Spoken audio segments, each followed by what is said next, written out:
Hola, ¿qué tal chicos? Espero que se encuentren muy bien. Hoy vamos a hablar sobre el movimiento y para ello quiero preguntarles unas cuantas cositas.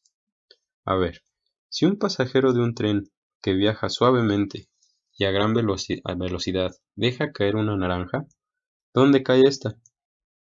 ¿Influye en ello el movimiento del tren? ¿O cae justo debajo del punto en el que fue soltada? ¿Cae más adelante o más atrás? ¿Y si este pasajero saca la mano por la ventana y suelta la naranja fuera del tren, es lo mismo que dentro? ¿Qué diferencias hay? ¿Sabes esas respuestas? Bueno, pues empecemos a hablar de física para que en un futuro cercano sepas las respuestas a esto. Desde el punto de vista de la física, el movimiento de un cuerpo es algo que no adquiere pleno sentido en sí mismo, sino que debe describirse necesariamente en relación con otros cuerpos. En física diremos que un cuerpo se mueve cuando cambia de posición. Esto siempre se debe a una fuerza, claro está, ya que las fuerzas son los entes que expresan cómo, en qué intensidad y qué orientación un cuerpo empuja o tira de otro. Así nos referimos a la primera ley de Newton, que establece que un objeto permanecerá en reposo o con un movimiento uniforme, al menos que sobre él actúe una fuerza externa. Así entonces, la posición de un cuerpo se define con respecto a otro cuerpo o con respecto a un sistema de referencia. A partir del punto de partida de un objeto se establece el marco de referencia. El sistema o marco de referencia puede ser un conjunto de cuerpos de referencia o una construcción abstracta definida con respecto a algún conjunto determinado de cuerpos. Esto podría ser un sistema de puntos que ayudan a ubicar al objeto en movimiento. Los elementos del sistema de referencia que se utilizan casi universalmente para especificar la orientación y los demás elementos de los vectores son los ejes cartesianos o de coordenadas cartesianas. Claro, una herencia de René Descartes. Estos ejes son líneas rectas elegidas arbitrariamente según las distintas direcciones del espacio, a las cuales se les designa con las letras X, Y, Z. Generalmente se trabaja en dos dimensiones, es decir, en el plano, con solo los ejes X, Y. Todo es más sencillo si los elige perpendiculares entre sí, y en este caso se habla de los ejes cartesianos ortogonales, y su punto de partida se ubicará en el origen. Como ya lo mencionaba, para la representación del movimiento se utilizan los vectores, representado gráficamente con una flecha, la cual, además de orientarse en el espacio con la dirección y sentido del ente que representa, se puede dibujar con una longitud, que a través de una escala establecida representa la intensidad o magnitud correspondiente, a la cual se denomina módulo del vector. Tiene un punto inicial, llamado cola, y un punto final, conocido como punta o cabeza. La magnitud se refiere al tamaño del vector. Lo podemos ver en nuestra tercera imagen. Toda la parte azul va a ser el módulo o magnitud y va a ser el tamaño del vector, o sea, un valor numérico que lo representa. La dirección es la línea recta en que se mueve un objeto y el sentido son las orientaciones que pueden seguir respecto a su dirección, pues aquí hablamos de ángulos y orientación según los puntos cardinales. Los vectores representan posiciones relativas, la dirección, desplazamientos, una magnitud, velocidades o fuerzas. Por ejemplo, en un trayecto se recorre determinada distancia y como no es posible plasmarla físicamente, los vectores son un recurso para representarla. Esto a una escala de magnitud determinada por quien hace el vector, es decir, para sus fines prácticos. En todo movimiento intervienen una serie de elementos, como son la trayectoria, la distancia, el desplazamiento, el tiempo, la rapidez y la velocidad, además de que consideraremos un punto de referencia. La trayectoria es el recorrido del objeto hasta llegar a su destino. Puede ser una recta, aquí vemos, puede ser una curva, como esta, puede ser un movimiento circular, un movimiento parabólico o de péndulo, e incluso puede ser una combinación de todos ellos. Después hablamos de la distancia, que es la longitud recorrida por el objeto y resulta de medir toda su trayectoria. Puede expresarse en centímetros, metros, yardas o cualquier unidad de longitud, pero para la ciencia en el Sistema Internacional de Unidades, la longitud debe medirse en metros y obviamente en sus múltiplos y submúltiplos. El desplazamiento simplemente es la línea recta que une el punto de inicio con el punto final, sin tomar en cuenta la trayectoria. Como en este ejemplo, todo esto fue una distancia recorrida por este auto, del punto de inicio al punto final, pero su desplazamiento se considera solamente en una línea recta. Eso es el desplazamiento. Si un objeto regresa al punto inicial, el desplazamiento se considerará cero. Un ejemplo son las carreras de caballo, las carreras de auto, el movimiento de los satélites, el movimiento planetario, un hámster en su rueda corriendo, pues todo el tiempo estuvo haciendo un movimiento, pero realmente pues no tuvo un desplazamiento. Ahora, veamos un poco sobre el tiempo. El tiempo es el lapso en el que se realiza un movimiento. Debe ser medido en segundos, por ser la unidad de tiempo, como ya les mencionaba, en el Sistema Internacional de Unidades. Pero si fuera necesario, puede ser medido en múltiplos y submúltiplos de esta unidad de tiempo, es decir, minutos, horas o en cualquier unidad temporal, milisegundos, nanosegundos, etc. Para describir la relación entre el movimiento y el tiempo en el que se realiza, se calcula la rapidez y la velocidad. Ahora, la rapidez es una magnitud o cantidad escalar. ¿Qué es esto? Una cantidad escalar se especifica totalmente por su magnitud, que consta de un número y una unidad. Indica la distancia recorrida por un cuerpo en un tiempo determinado.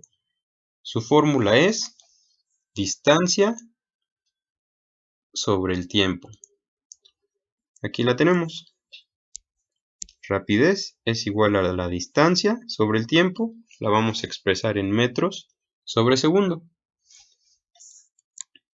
Ahora, la velocidad es una magnitud vectorial, o sea, es contraria a la rapidez, ya que la rapidez quedamos que era una magnitud escalar y la velocidad es una magnitud vectorial.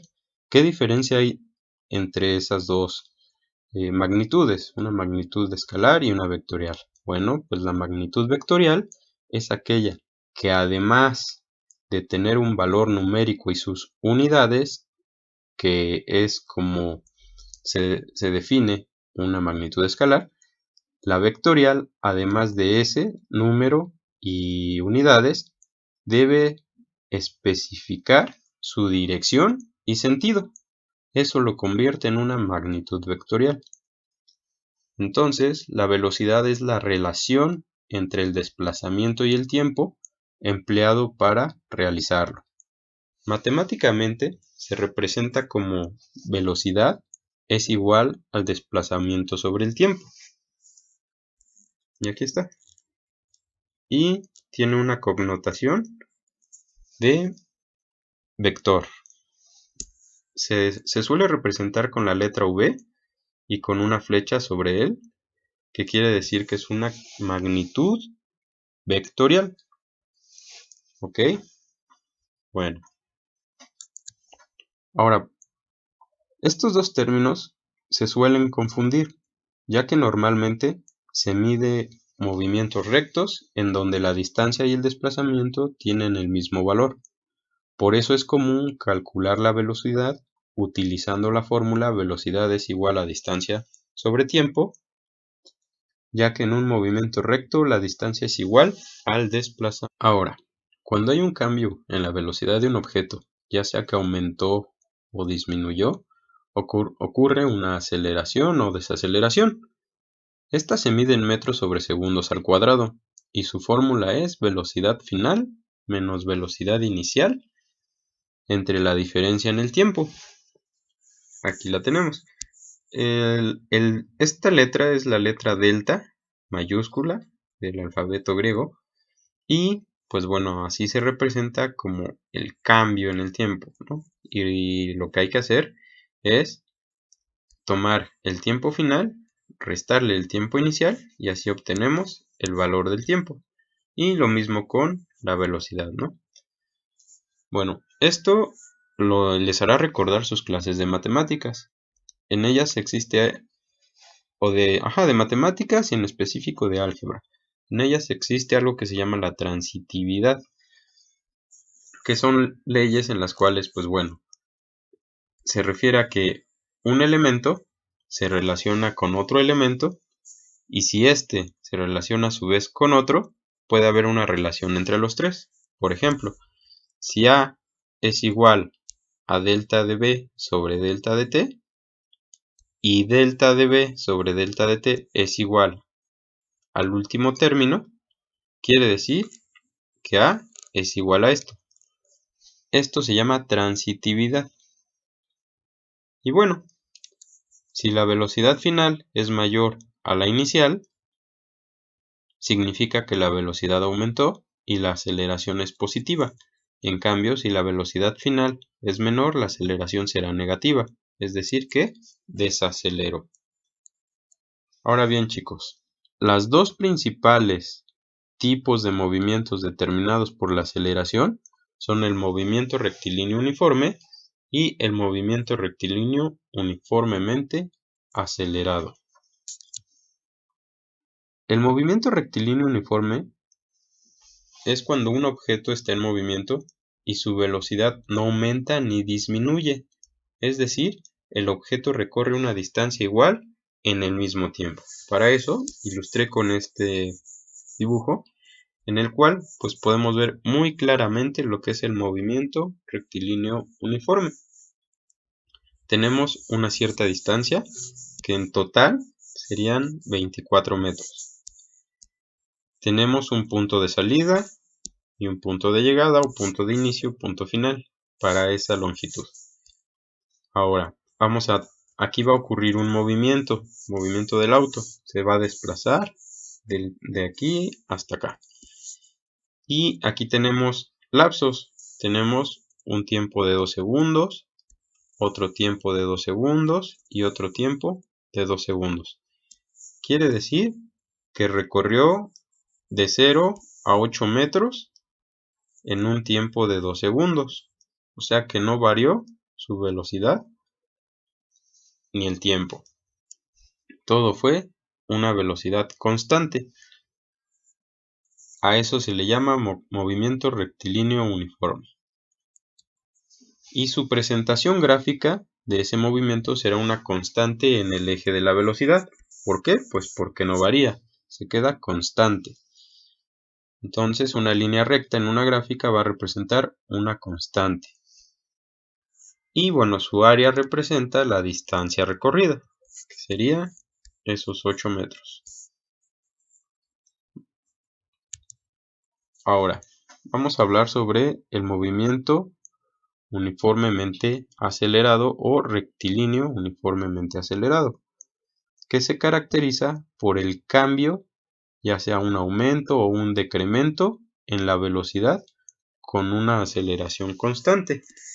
Tenemos un dibujo, un esquema muy parecido al otro, en el cual tenemos una cierta distancia, un movimiento, desplazamiento de este auto y la velocidad se va incrementando. Aquí aumenta de 10 metros sobre segundo, aumenta en 15 y queda en 25 metros sobre segundo en 2 segundos. O sea, el lapso va a ser de 2 segundos. Cada 2 segundos su velocidad se va a incrementar en la misma proporción, que son 15. O sea, empezamos a tomar los datos cuando el auto ya va a una velocidad de 10 metros sobre segundos, ahí iniciamos.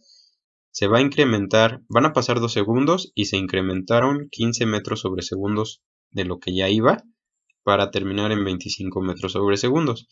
Luego vuelve a pasar un lapso de 2 segundos en el cual se vuelve a incrementar la velocidad en la misma proporción que al principio y se suma 25 más 15 y nos da ahora una velocidad final de 40.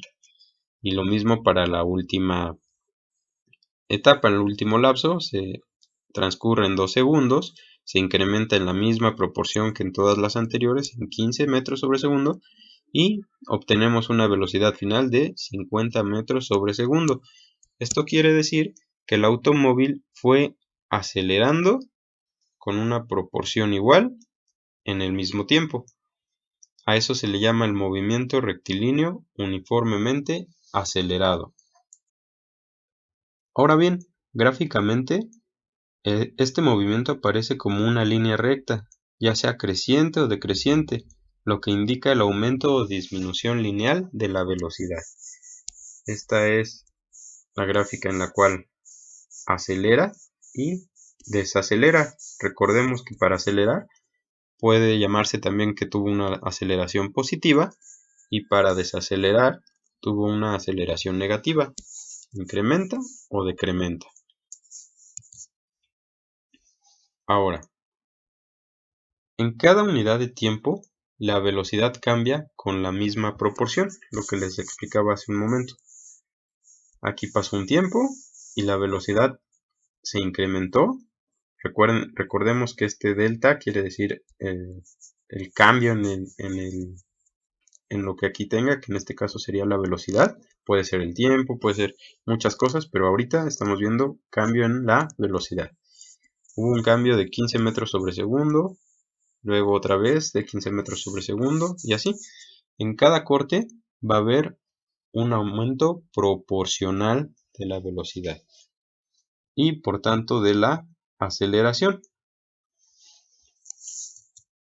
Ahora, pues conocer los elementos que intervienen en el movimiento de un objeto nos ayuda a predecir o a calcular cuáles podrían ser sus comportamientos. Así entonces podemos influir en ellos. Es por esto que la física se considera una ciencia predictiva. Por ejemplo, encestar en una canasta o estimar el tiempo de llegada a casa, todo eso lo podemos predecir. O calendarizar como un eclipse, los cambios de estaciones, los movimientos del planeta, cuándo subirá la marea, el clima y, como vemos aquí, la trayectoria de un misil. Podemos hacer los cálculos para poder predecir en dónde va a terminar y cómo se va a comportar. Y pues bueno, chicos, ahora me despido, pero no sin antes pedirle que dejen su comentario sobre lo que más les llamó la atención y sobre lo que aprendieron. Algo que debe quedar claro son los conceptos de velocidad, el de vector, aceleración, la diferencia entre una magnitud vectorial y una escalar, el movimiento rectilíneo uniforme y el movimiento rectilíneo uniformemente acelerado. Además, recuerda participar en clase mencionando lo que pudiste aprender o reforzar con el video. Y busca un ejemplo relacionado con tu hobby, en donde creas que se aplica la física con algo que hayas visto en el video. Y bueno, ponte atento a las notificaciones para el siguiente video, para seguir aprendiendo de física.